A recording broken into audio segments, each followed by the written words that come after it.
O tema da palestra é Maneira de Orar, o item 22 do capítulo 27 do Evangelho segundo o Espiritismo. O dever primordial de toda criatura humana, o primeiro ato que deve assinalar a sua volta à vida ativa de cada dia, é a prece. E isso a gente não pode esquecer. A evolução que nos é oferecida quando retornamos à pátria terrestre, ela precisa ser precedida pela prece. A prece é o que nos dará a força necessária para buscarmos a evolução. Todos vós orais, mas quão poucos são os que sabem orar?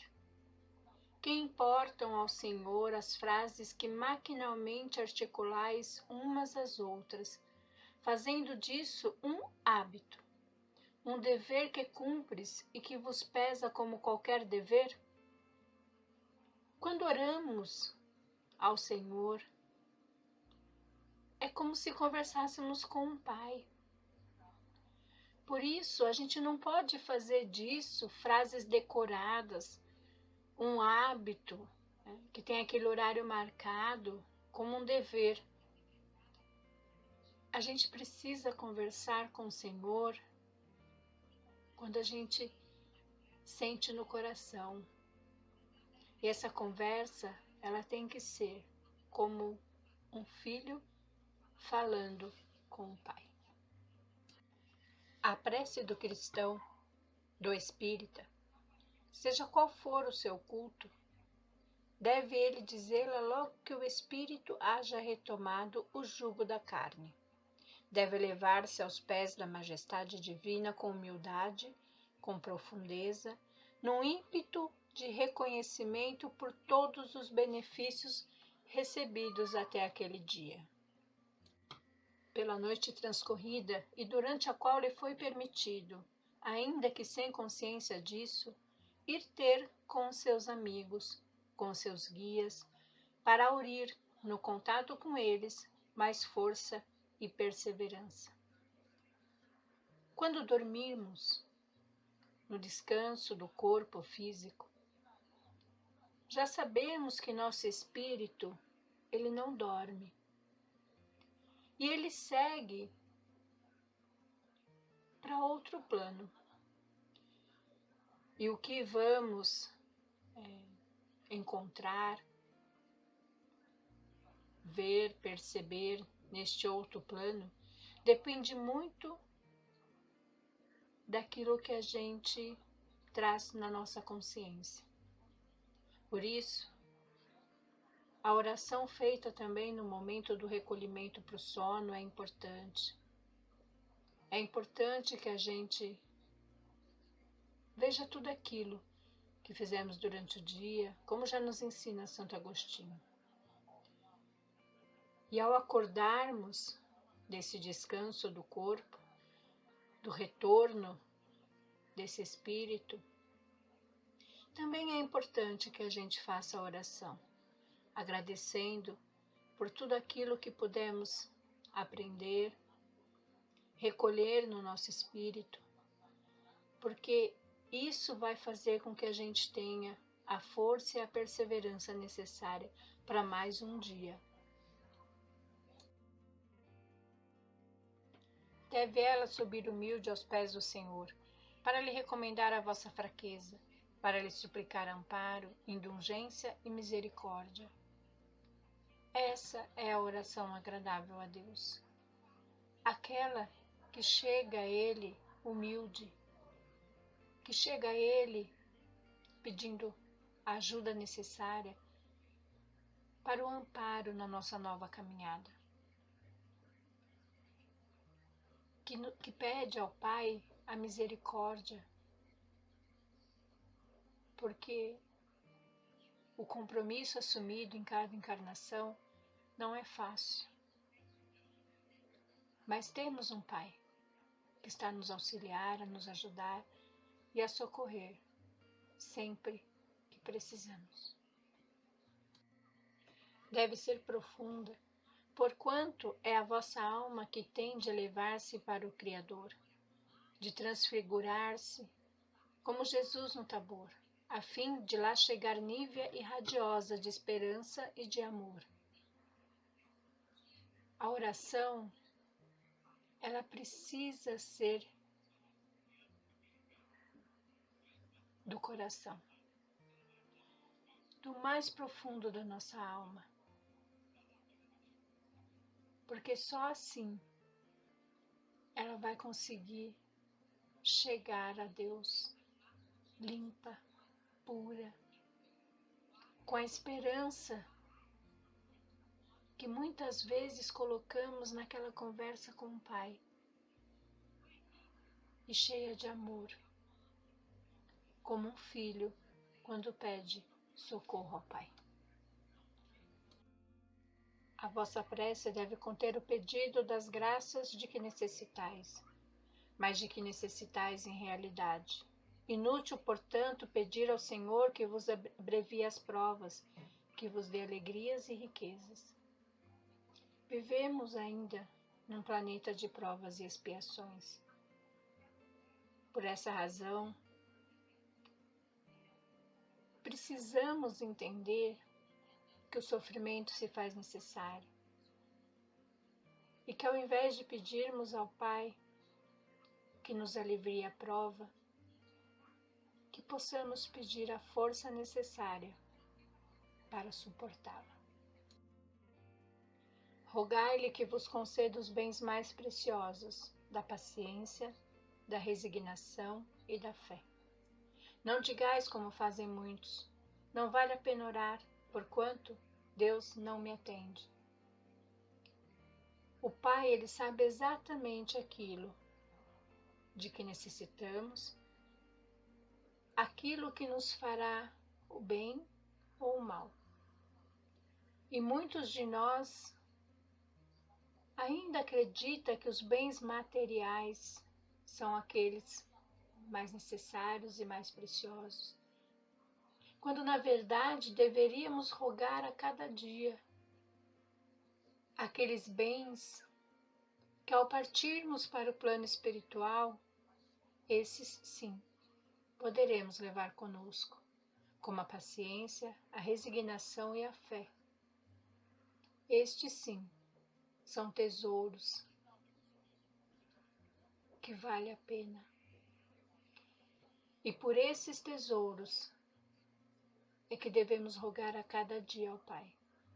E acreditem, Ele sempre nos atende, mesmo quando não nos concede algo.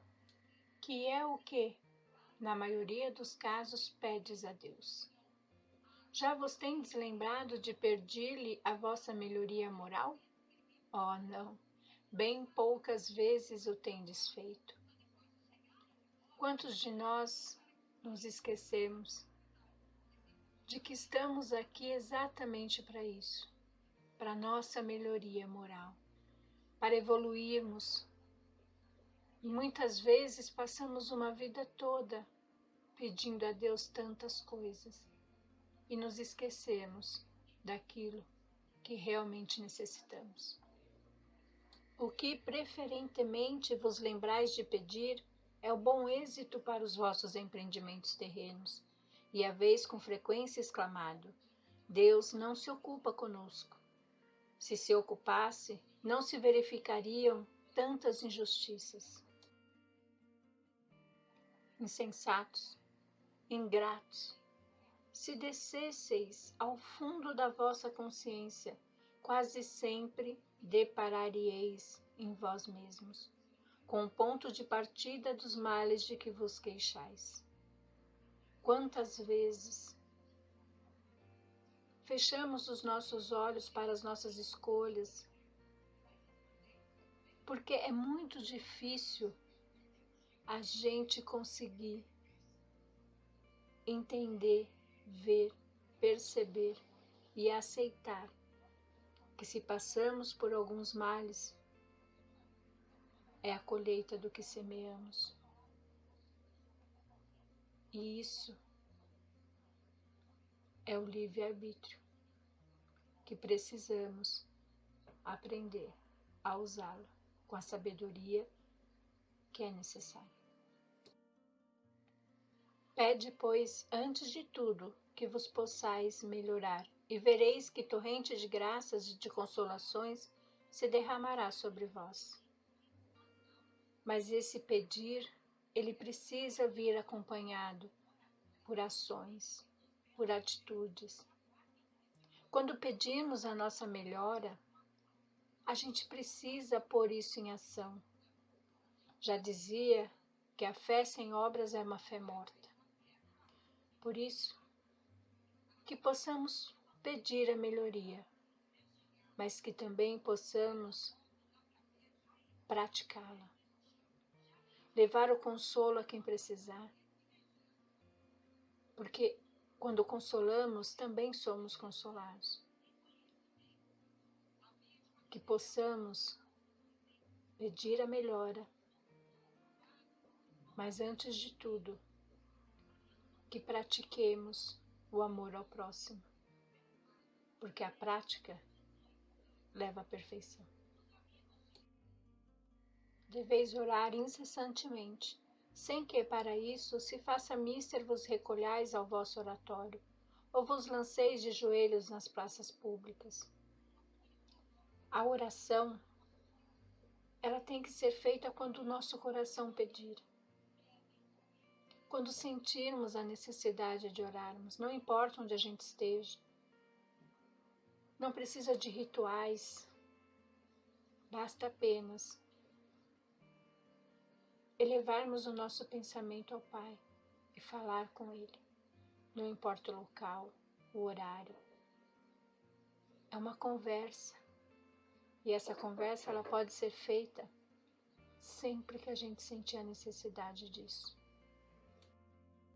A prece do dia é o cumprimento dos vossos deveres, sem exceção de nenhum, qualquer que seja a natureza deles.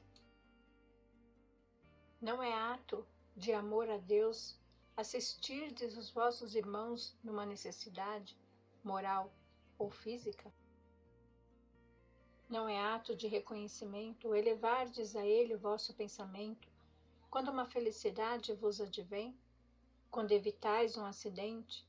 Quando mesmo uma simples contrariedade apenas vos roça a alma? Desde que vos não esqueçais de exclamar: sede bendito, meu Pai? Não é ato de contrição vos humilhardes diante do Supremo Juiz, quando sentes que falistes, ainda que somente por um pensamento fugaz, para lhe dizerdes: perdoai-me, meu Deus, pois pequei, por orgulho, por egoísmo ou por falta de caridade. Dai-me forças para não falir de novo e coragem para a reparação da minha falta. Isso depende das preces regulares da manhã e da noite e dos dias consagrados. Como vedes, a prece pode ser de todos os instantes, sem nenhuma interrupção acarretar aos vossos trabalhos. Dita assim, ela, ao contrário, os santifica.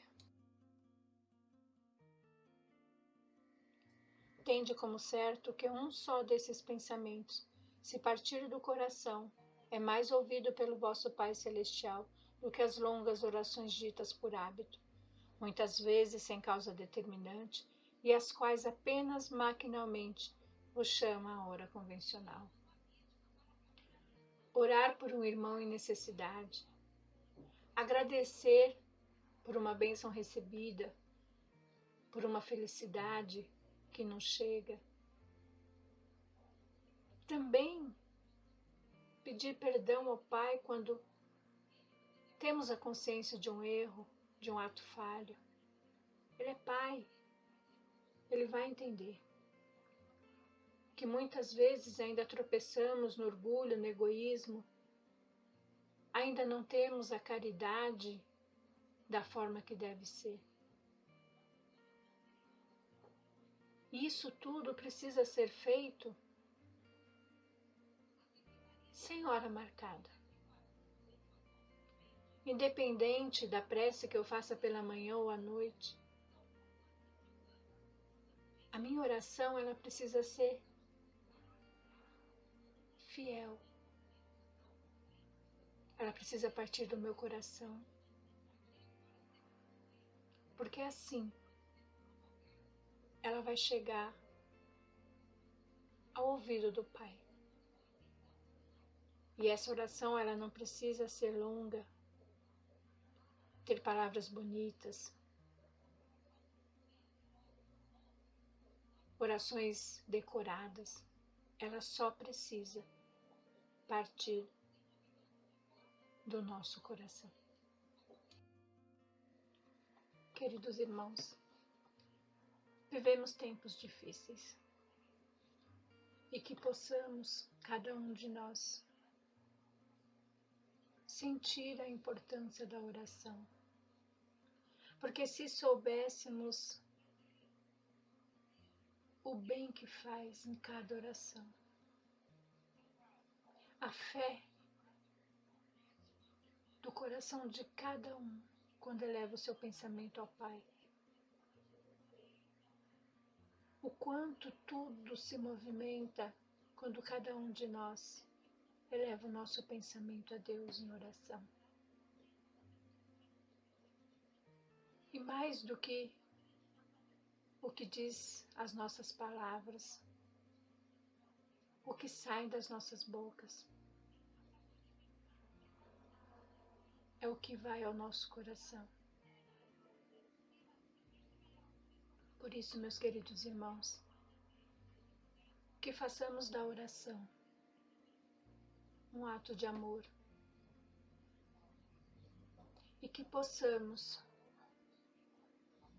entender que grande bem faz a oração, a fé, ao nosso coração. E o quanto cada oração leva a alma ao arrependimento, porque é isso que vai transformar o nosso mundo. É a oração, a fé e o amor que vai fazer com que passemos por esses momentos difíceis e caminhemos para a regeneração. Que Deus abençoe a todos.